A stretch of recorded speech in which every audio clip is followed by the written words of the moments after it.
Well, welcome back to our shed build series here, and in this video we'll be talking about sheathing the walls.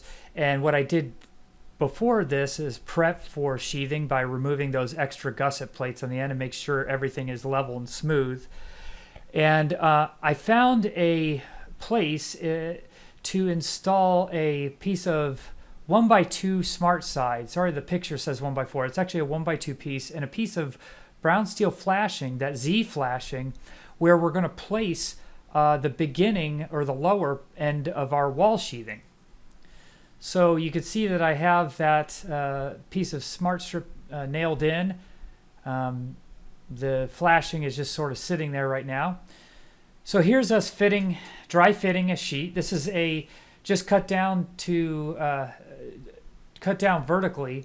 And we're going to go ahead and use construction adhesive and glue down this piece of T11 siding. We're going to place it on the board we just nailed into our footer, and we're going to shim it up off that board. And then I go ahead and nail it in with my son holding it. We're nailing it in and just at the top, and then we're going to put the flashing in. In later videos, I put the flashing in first. I don't know why I did it this way in this time, but that's just what happened. So this T11 siding, they're 4x8 panels. They're essentially a plywood panel with 8-inch grooves vertically, going up vertically. And they have a kind of a lapping system on the edges where one piece will lap over the other piece. And at 4 foot, we made sure to put our studs, obviously 16 inches on center, starting at the, starting from the side. So if you don't know how to frame, watch part 2. You can see how I framed it. Now with the second piece going on, we're gluing again, but we're going to be very careful that when we overlap that second piece over the first piece, that we get it into that overlap, but not over the groove, so that the groove should be the exact same width as the first piece. And so basically, when you look at it, it looks like it looks like one solid piece.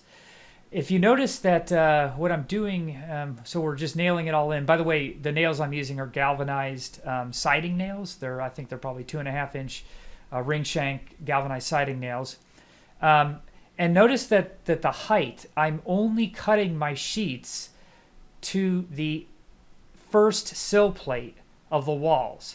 The reason being because the second top sill plate, I want the piece of sheathing there to tie that second sill plate into the rafter. So that's why we did that the way we did. Now, again, if this is a 10-foot wide end wall, and here is the profile of it. You can see the flashing. And this is what it should look like. The end should end on the middle of the stud so that your next panel can overlap it.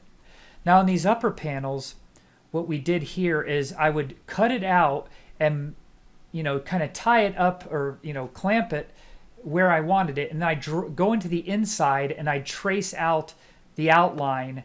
And that was the most accurate way to, once I clamped it up, set that set the gap where I want it. By the way, it's gapped a little bit, about a little over 1/16 of an inch, maybe 1/8 of an inch at the most, to that next piece to allow for expansion. So I'll put, if you watch, I'll put a little screwdriver in there to make sure the gap is nice and even, and then I'll nail it in. And I didn't film the rest of it, but this is the completed first wall. And so all the pieces are lined up and it's all looking good. And so now we'll move on. You remember that guide board that I had from the last video? That guide board up on the top of the trusses has been moved to now just to the bottom of these trusses. So we had to cut it down and kind of replace it inside the truss on the bottom of that, and had to re-level, screw everything back in. So that took a little bit longer, but that's going to be nice. And tomorrow we're going to put another one in 24 inches down across this side. And so we'll have those two holding the rafters nice and, firm. With that end wall still being open, this is the last opportunity I have to be able to get a full 12-foot piece up into the trusses there, because there's no way to tip it in from the inside. All right, so there are all the rafter tails cut to length. So the next step will be to just put a 12-foot board across the end of them and screw it all into each end. Notice that I cut it parallel to the board. In other words, I just put a square up and cut it, made my cuts at 90 degrees. But if you were planning on doing a gutter, you'd obviously want to take your level and cut them directly downward, so that you had a completely parallel or perpendicular slope to the ground, so you could do a gutter. But if you're not going to do a gutter, cutting them at the 90 degrees to what the angle they are is probably better, because then I'll just have a drip edge and the water will be less likely to intrude on the ends of those rafters if they're kind of tucked in a little bit. So anyway, that's how you do the rafter tails, and so let's continue on. Okay, the rafter end is up, and now I'm going to be moving to the back wall here, and we'll go ahead and start sheathing that. So what I'm going to do is I'm just going to go ahead and run that piece of 1x2 smart siding along this back edge here, and then continue it along this back wall, and then we'll just repeat the same process we did for the front wall.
We're taking a little detour. I'm going to start working on the soffits. I'm ripping down this same siding for the soffit fascia, and I'm just kind of checking it, clamping it up there and checking it.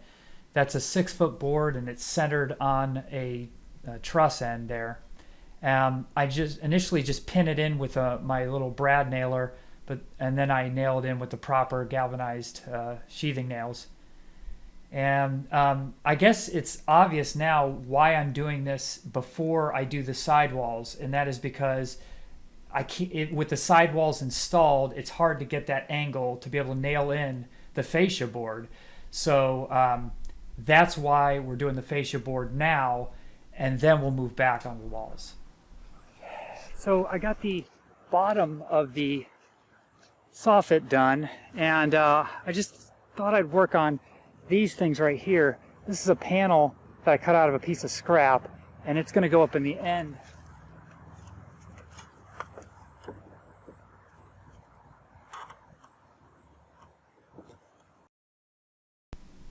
So I made all four corners, and I'm just pinning them up with my trim nailer, and then I'll nail them in with the proper siding nails. And then after this, I'm going ahead and just hanging a 1x2 piece of that smart trim. Because I'm by myself, I just put a couple nails in there and just let it ride on the nails while I'm, again, using my trim nailer to tack it up, and then I can go back over it and nail it in with the proper siding nails. And then, since that's thin stuff, I just went ahead and just cut it off at the end with a pull saw. The piece of this 1x2 and at the top, and then a piece of 1x4 underneath it. Now the 1x4 creates a little bit of a lip, about an inch, a 1-inch lip on the edge there. So, but anyway, and they're all. If I had a 1x6, I'd probably rip that down, but I didn't have a 1x6, so that's the reason I did it this way. There's no specific reason I had to use two pieces. Now, with regard to the little gap that you see between those pieces, I'm not even going to caulk that. Well, I guess I could caulk it, but when I put the drip edge of the roof, that's going to overlap about 1.5 to 2 inches down, so that'll cover that entire first piece anyway. So that drip edge will be aluminum drip edge over that. So anyway, that's the finished side, and so that's as far as I'll go on this video, because I'm mainly focused on the walls with regard to trim. But I just wanted to get one side done just so I could see what it looked like. Okay, well, here's the other side, the far side wall. You could see that I repeated all the same thing. I got the fascia board on. I started the sheathing. I didn't film the rest of that just because it's just 3 full sheets on a 12-foot wall, so it wasn't very interesting. And then here's me cutting out the front wall with the door and the window. So this is around the door. The way I did this is I would cut it out initially about 6 inches too large, but I would leave the 4-foot width panel intact, but I would cut the L shape out around the doorway and just leave, like I said, leave it about 6 inches too large on both sides of the L. Then what I do is we would dry fit it, shim it, and clamp it, and then we would and at the process I'm now, I didn't film it, but once we drew the pencil line around the door from the inside, I then can go back out, finish the cut, and then now we're ready to glue and install it permanently. This process is a little bit slower. A lot of times what people do is just lay in the full piece, and they'll take a trim router or something and cut it all out. And I just found this is a little bit slower, but by cutting it out large, clamping it in, drawing it, and then cutting it, taking it back out, cutting it, you get a perfect cut. It takes a little bit longer, but you end up with a perfect cut. And so here's the second sheet. So now we're at 8 feet, and it's lined up really well. And you can see that on the right side, it's lined up right in the middle of that stud, ready for the last 4-foot sheet. The last 4-foot sheet is going to contain the window. And again, we did all the same thing. I didn't film it, but we dry fitted it. I drew the window from the inside with a pencil, and then I took it back out, cut it out, and now we're just going to go ahead and glue and install it. So we just tip it in, and then just again, the important thing is to make sure it's shimmed at the bottom over the Z flashing, and then we clamp it in and make sure that it's completely level. And on the left side where it's overlapping that sheet, of course it overlaps and creates exactly the same spaced groove that the rest of the grooves are in. And then we start nailing it in.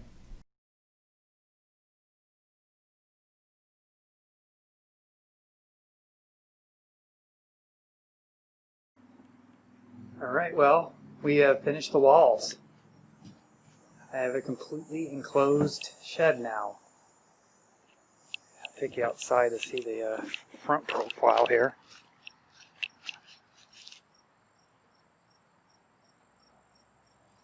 I'm happy with it. So what I'm going to do in between there is a ramp all the way across. So I'm leaving that open for that. Couple things. I gave up on trying to make a nice tight fit. It's just too hard to deal with the size of this, the wood, the panel, and so anyway, I left about anywhere between a ½ inch to an inch gap, and what I'm going to do is rip down just a piece of the siding. I'll rip it down about 1.5 inches and just glue and nail it and pin it up there, and that'll close that gap up and make it look all finished and nice. Other than that, I'm going to finish. The only thing I have to get done for the roofing is that piece of trim that's going to go up and around the peak. Just again, it's just another piece of that smart trim, 1x4 smart trim. So I'm going to go ahead and do those a little bit later today. I may not film it, but that's done for the roof. So we'll have the smart trim up there. We'll have the smart trim all the way around the roof. And then I put at least that 1x2 smart trim at the top there. I haven't put the 1x4 under it, but that's enough to at least know where the sheathing's going to go. So the next video is going to be on the roofing. We're going to do hopefully all the roofing in the next video, and then the video following that will be all the finishing, like the corner trim and just finishing up the trim, the doors and the window, maybe a little bit about painting, and prepping for that. So thanks for watching, guys. See you next time.